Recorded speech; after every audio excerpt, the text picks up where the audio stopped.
In the vastness of the Pacific Ocean, there are places where no human voice has ever been heard. Places where silence is the only witness, and death waits beneath every wave. But in 2012, one man would enter that silence and return 438 days later with a story no one believed was possible. José Salvador Alvarenga was not a man chasing adventure. He was chasing survival. A 35-year-old fisherman living in a town where the sea fed everyone, and sometimes took them away. Born with the ocean in his blood, José knew its moods, its storms, and its monsters. But he also knew its gifts. Fishing was dangerous, but it was his life. On November 17, 2012, José was given a last-minute assignment, a routine 30-hour fishing trip. Nothing unusual, except for one thing: his usual partner wasn't available. For José, the choice was simple. Work meant money. Money meant survival. And so he accepted the inexperienced young man, not knowing their lives were about to be tied together in the most brutal way imaginable. Their boat was just 7 meters long, barely enough space for 2 men, an engine, fuel drums, and their long-line fishing gear. There was no shelter, no cabin, just the endless ocean around them. But for seasoned fishermen, this was nothing. Just another day, just another catch. The camera follows them dropping long lines into the water. The sky was clear, the winds gentle, the ocean deceptively calm. But the Pacific is a creature with 1,000 faces. And by midday, it began to change. In the ocean, when the sky dies, you listen. José knew something was wrong. The storm came without warning. One moment the sea was calm, the next, it was a screaming monster. Long-line fishing takes hours to reel in, but they didn't have hours. They barely had minutes. The first massive wave hits the boat. They needed to move. They needed to outrun the storm. But the ocean was faster. The engine suddenly sputters. Salt water had filled the engine. Their only way home was gone. When the engine died, their fate shifted. They were no longer fishermen. They were prisoners of the Pacific. Those words he would repeat for the next 438 days. Night brought no mercy, only darkness, only cold, only the knowledge that no one knew where they were. José and Ezekiel huddle under a plastic crate. In the middle of the Pacific, hope is a dangerous thing. Morning comes, but it brings no relief. The storm has passed, but they remain lost. No compass, no radio, no engine. Only water and the sun. José scans the horizon with a practiced eye. Experience whispers, survival is a game of patience. Their supplies were minimal, some fish, a small amount of rice, and a few cans. José knew they would not last long if rationing wasn't strict. Rationing became their first skill of survival. Hunger gnawed, but discipline ruled. Every meal was a negotiation with the ocean itself. The sun was merciless. With no shade, the heat became a predator. José and Ezekiel cover themselves with tattered cloth. Their skin reddened and blistered. Each hour is measured not by the sun, but by thirst. With no engine, the wind and currents decide their fate. José attempts to steer using makeshift paddles and rudimentary sails fashioned from tarps. Every movement exhausts them. Every decision could mean drifting farther from rescue or closer to starvation. Night falls and fear becomes palpable. Darkness amplifies every creak of wood, every slap of water against the hull. Ezekiel whispers prayers into the dark. José simply sits, eyes scanning the infinite black. It is in these nights that the mind begins to fracture. Imagination becomes as dangerous as reality. Every shadow could be a shark, a whale, or death itself. Days turn into weeks. The small boat drifts with the currents. Their bodies weaken, but their will refuses to break. José improvises fishing with scraps, capturing a few small fish each day. Ezekiel grows thin and weak, yet clings to José's guidance. They live moment to moment. Food is consumed sparingly. Water collected from condensation. Sun and salt become constant companions, sometimes friend, often enemy. The ocean does not relent. Storms arrive unexpectedly, battering the small craft. The boat tilts, nearly capsizes. Every wave threatens their lives, yet they cling to each other and the vessel. Each storm is a battle, each survival, a testament to endurance and sheer luck. Isolation stretches the mind. The ocean offers no answers. Time loses meaning. Every day is a fight against hopelessness, hunger, thirst, and the gnawing fear that the world has forgotten them. José draws on memories, his childhood, his family, stories of survival in El Salvador. Memories become anchors for sanity. Stories told aloud to Ezekiel preserve their humanity, their connection to the world above. With nothing but scraps, José becomes an engineer, a doctor, and a teacher. Plastic bottles catch rainwater. Nets are modified to catch tiny fish. They turn seaweed into food. Every innovation is a victory. Every small success fuels hope for another day. In the heart of despair, human ingenuity is the brightest light. They are stalked by the silent killer of all lost at sea. Dehydration, starvation, and exposure. Every night is a gamble. Every hour, a small miracle if they survive. Hope is fragile, yet it refuses to die. After weeks, their first sign of hope appears. A shadow on the horizon, perhaps a distant island, perhaps a mirage. José's eyes narrow, calculating, evaluating. It is the first time their spirits rise in weeks. Weeks have passed. The ocean has tested every limit of their bodies, minds, and souls. And yet, José and Ezekiel cling to life, to hope, and to each other. The true journey is only beginning. The days blend into nights. The ocean is relentless, never changing, never forgiving. José's body aches.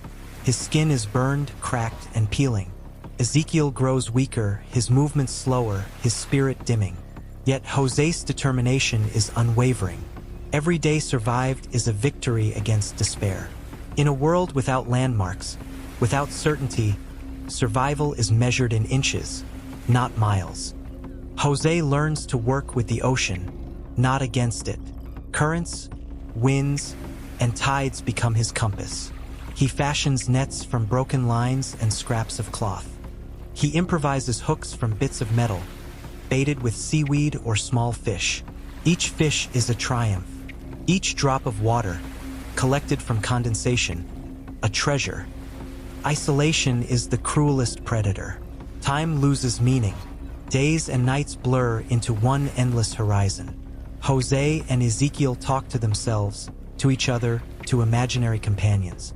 Sanity becomes a delicate thread, swaying in the wind of despair. José becomes both mentor and anchor, holding the fragile line between hope and collapse. Months pass. The body deteriorates. Skin burns, blisters, and sores become daily companions. Muscles weaken from lack of nutrition. Bones ache from constant exposure. José and Ezekiel eat seaweed, small fish, and whatever they can catch. Every morsel is rationed. Every drop of water treasured. Necessity forces innovation. Survival demands adaptation. The ocean teaches lessons that cannot be ignored. José clings to his humanity. Despite weakness, he preserves routines. He talks to Ezekiel, tells stories of his family, recalls past victories and struggles. He keeps their spirits alive, even when his own wavers. Connection becomes survival. The bond between the two men is the thread that holds hope in place. Nature is never kind. Sharks circle, drawn by movement. Seabirds dive aggressively. The men avoid unnecessary risks, understanding that curiosity can be deadly. Each encounter is a lesson, a reminder that the ocean is both provider and predator. Every day is a negotiation with life and death. After months adrift, the impossible becomes imaginable. A shape on the horizon. Could it be land? A ship? Or another cruel mirage? Hope is fragile, but it drives them forward. Every stroke of the makeshift oar is a declaration. We are still here. We will endure. Storms return with fury. Every wave threatens to capsize the tiny craft. Jose braces, holding the boat steady, instructing Ezekiel in urgent whispers. The storm tests every skill, every ounce of patience and endurance. Every storm survived is a victory. Every day alive, a miracle. Isolation corrodes the mind. Jose begins talking to himself, rehearsing conversations, retelling memories, recounting his past. The mind becomes both ally and enemy. Imagination a dangerous but necessary companion. Memories anchor him, reminding him of what is possible, even in despair. Months become a year. Jose's body bears the scars of relentless survival. The journey has become a battle of spirit over flesh. His determination is unwavering. He has learned to read the ocean, to anticipate storms, to ration food, and to survive on almost nothing. In this brutal environment, endurance is measured in days, weeks, and months. Each day alive is a triumph of human will. José Salvador Alvarenga's journey continues. The ocean has tested him beyond imagination. His body is weak, his mind fragile, yet his spirit refuses to surrender.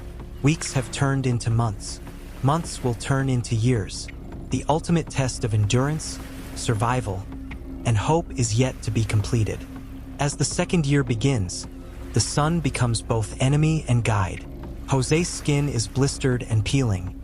Dehydration is constant. Every hour is a battle against heat, fatigue, and exposure.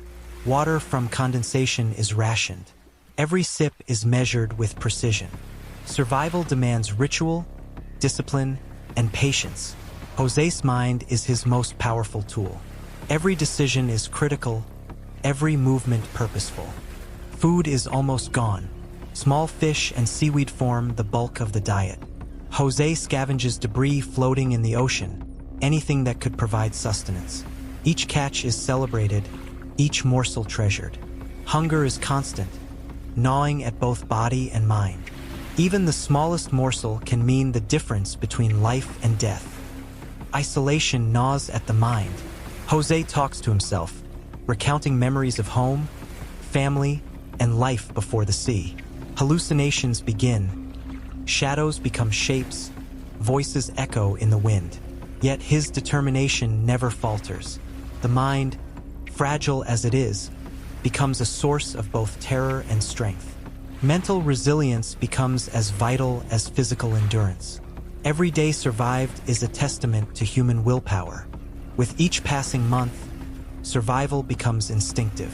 José refines his techniques, better nets, more efficient water collection, and careful rationing of food. He learns to read the waves, interpret wind patterns, and anticipate storms. Innovation is survival. Every small improvement increases the odds of reaching land. Even in the harshest conditions, the human mind finds solutions. Adaptation is life. The ocean is not only a provider, it is a predator. Sharks circle the tiny vessel, attracted by movement and smell. José remains vigilant, always ready to defend their fragile lifeline. Every encounter is a reminder. Life hangs by a thread. Even the smallest action could save a life. After countless months, the impossible begins to appear possible. A distant shape on the horizon. Could it be land? Or a cruel mirage? José focuses, refusing to let hope slip away. Every stroke, every movement, carries them closer to salvation. Hope is fragile but essential.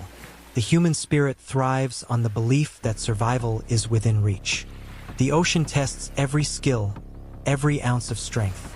Storms batter the tiny craft, threatening to capsize it. José braces against the onslaught, guiding Ezekiel, keeping the boat steady. Every wave is a lesson. Every storm survived is a triumph. After 438 days adrift, the miraculous appears land. José's determination, ingenuity, and indomitable spirit have carried him across a vast, merciless ocean. The final test awaits, navigating the remaining distance, battered by exhaustion but fueled by hope. Every mile traveled, every day survived, is a triumph of the human will. Finally, After 438 days lost at sea, José reaches land. Weak, emaciated, and near death, he has survived a journey that defies belief. His eyes lift to the horizon. Tears fall. Relief, gratitude, and triumph mix in an overwhelming wave of emotion. The ordeal is over, yet the story of resilience and courage will echo forever. José Salvador Alvarenga's journey is more than survival. It is a testament to the human spirit, to hope, ingenuity, and unwavering determination. For 138 days lost at sea, battling nature, isolation, and despair, José's story teaches us that the human mind and body can endure unimaginable hardships. Innovation, courage, patience, and hope are the pillars of survival. Every day, no matter how dark, presents an opportunity to persist, to fight, and to endure. The ocean was merciless. José was stronger. Against all odds, he survived. If you were inspired by José Salvador Alvarenga's incredible journey, hit the like button, subscribe for more unbelievable survival stories, and click the bell icon so you never miss an adventure from the edge of human endurance.